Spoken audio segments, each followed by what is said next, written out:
1 करोड़ के नाजायज चरस बरामद। खबर जनपद बहराइच के रुपईडीहा थाना क्षेत्र का, जहां कुंभ मेले को लेकर भारत नेपाल अंतर्राष्ट्रीय सीमा क्षेत्र में लगातार चेकिंग अभियान चलाया जा रहा है। तभी मुखबिर की सूचना पर रुपईडीहा थाना क्षेत्र अंतर्गत बाबा परमहंस कुटी के पास अपाची मोटरसाइकिल से जा रहे अभियुक्त को पुलिस ने रोका और उनकी तलाशी ली। तलाशी के दौरान हवलदार और हनीफ नामक युवक के पास से लगभग 2 करोड़ के नाजायज चरस बरामद हुए।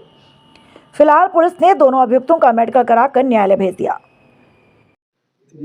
कुंभ मेला के दृष्टिगत भारत नेपाल सीमा पर विशेष सतर्कता बरती जा रही है और पुलिस दिन रात वहाँ चेकिंग भी कर रही है। इसी दौरान एक मुखबिर से सूचना मिलती है कि नेपाल से 2 लड़के आ रहे हैं अपाची बाइक से, जिनके पास बड़ी संख्या में मादक पदार्थ हैं।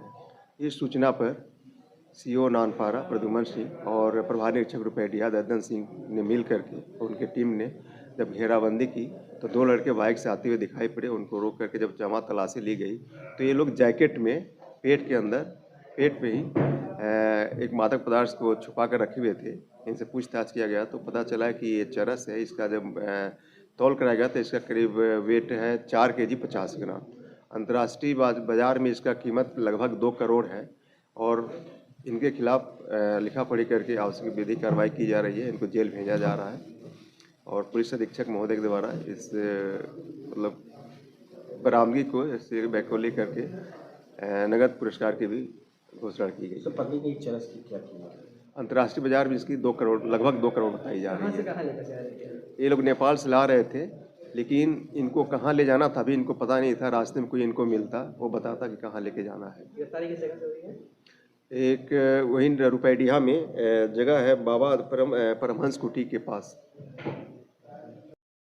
और बड़ी खबर बता दें, बहराइच से आ रही है, जहां बहराइच के रुपईडीहा थाना क्षेत्र का एक मामला सामने आया है नेपाल अंतर्राष्ट्रीय सीमा क्षेत्र का, जहां लगातार चेकिंग अभियान चलाया जा रहा है। इस बारे में फिलहाल बात करेंगे अपने संवाददाता से। जी अतीक जी, ये जो नाजायज चरस बरामद हुआ है इसके बारे में जरा विस्तार से बताइए कि किस तरीके से क्या कार्यवाही हुई, इस तरीके से नाजायज चरस का आवागमन हो रहा है। जी बिल्कुल ज्योति जी, बताना चाहूंगा ये पूरा मामला रुपईडीहा थाना क्षेत्र का है, जहां पर एक लगभग 2 करोड़ की नाजायज चरस बरामद हुई है और इसके साथ 2 अभियुक्तों को पुलिस ने दर्द पहुंचा है।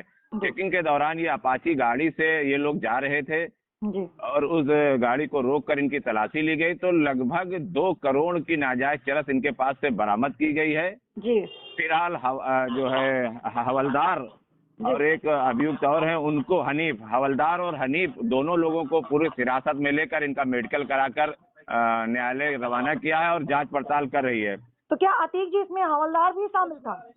नहीं, जो अभियुक्त है उसका नाम है हवलदार, जो रुपईडीहा थाना क्षेत्र का रहने वाला है, और एक हनीफ है जो बहराइच के कोतवाली देहात क्षेत्र के हटीले गांव का रहने वाला है। जी जी जी जी ये 2 अभियुक्त हैं जिनका नाम है, एक का नाम हवलदार है और दूसरे का नाम है हनीफ। ये अच्छा। दोनों अभियुक्त हैं, जिसमें एक अभियुक्त पहले से भी अपराधी है। इसका पहले से भी एक मुकदमा लिखा पंजीकृत किया गया है। जी जी तो कहीं ना कहीं अगर अंतर्राष्ट्रीय कीमत देखी जाए तो 2 करोड़ की अंतर्राष्ट्रीय कीमत है इस नाजायज चरस की। जी जी अतीक जी, यहाँ पर एक सवाल उठता है कि इस तरीके से जहाँ लगातार चेकिंग भी होता रहता है, पुलिस भी सक्रिय रह रही है, शासन प्रशासन सक्रिय रह रहा है, उसके बावजूद लोग इस तरीके से नाजायज चरस, तो कभी गांजा तो कभी इस तरीके से जानवरों की तस्करी करना, ये आपको नहीं लगता कि जब तक कहीं से कोई मिलीभगत ना हो तब तक इस तरीके की घटनाएं नहीं घटित हो सकती? नहीं, बिल्कुल ज्योति, आपने बिल्कुल कहा कि किसी तरह मिली भगत होती रहती है, लेकिन जो बड़े सौदागर हैं, जो बड़े पैमाने पर इसका खेल करते हैं, उन लोगों तक पुलिस के हाथ अभी तक नहीं पहुंचे हैं। जी, बिल्कुल। जो लोग पकड़े जाते हैं वो एक तरह से कह लीजिए कि जो ऑनलाइन जैसे सिस्टम होता है, किसी चीज को हम मंगाते हैं, उसी तरह ये सिस्टम होता है। जो पकड़े जाते हैं इनको खुद नहीं पता होता है कि हमारा बॉस कौन है, और जब भी पकड़े जाते हैं तो ये गरीब तंत्र के लोग होते हैं, यही पुलिस के जंगल में फंसते हैं। और जो बड़ा अपराधी है वो अगर उस पे लगाम लगाया जाए तो हो सकता है रोक जाए। जी बिल्कुल, जी जी बिल्कुल, क्योंकि ये वही बात है ना, ये जो कहते हैं कि जो प्यादे होते हैं वो तो पकड़े जा रहे हैं, जो असली मालिक है, जो असली गुनाहगार है, जो वास्तव में बैठ के तस्करी कर रहा है, या ऐसे लोगों को ये लोग पकड़ते हैं जिन लोगों को पैसे की जरूरत हो, गरीबी में दबे हो, और वो किसी भी काम को अंजाम देने से पहले सोचे ना कि हाँ 4 पैसे मिल रहे हैं, कर देते हैं। बिल्कुल बिल्कुल यही जी, लोग बलि के बकरे चढ़ जाते हैं और बिल्कुल अपनी बिल्कुल। बात अगर पकड़ा पुलिस नहीं जो जाता। बड़े बड़े तस्कर हैं उनको अगर गिरफ्तार करे तो कहीं ना कहीं इन चीजों पर लगाम लग सकता है। जी लगाम भी लग सकता है और अतीश जी ये बहुत बड़ा खुलासा हो सकता है कि आखिर इसके नेटवर्क कहाँ से जुड़े हुए हैं।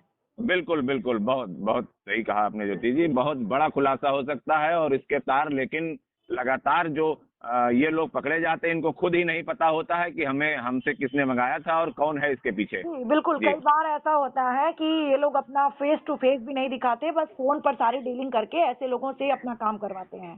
जी बिल्कुल जी बिल्कुल। बिल्कुल बिल्कुल। बहुत बहुत धन्यवाद।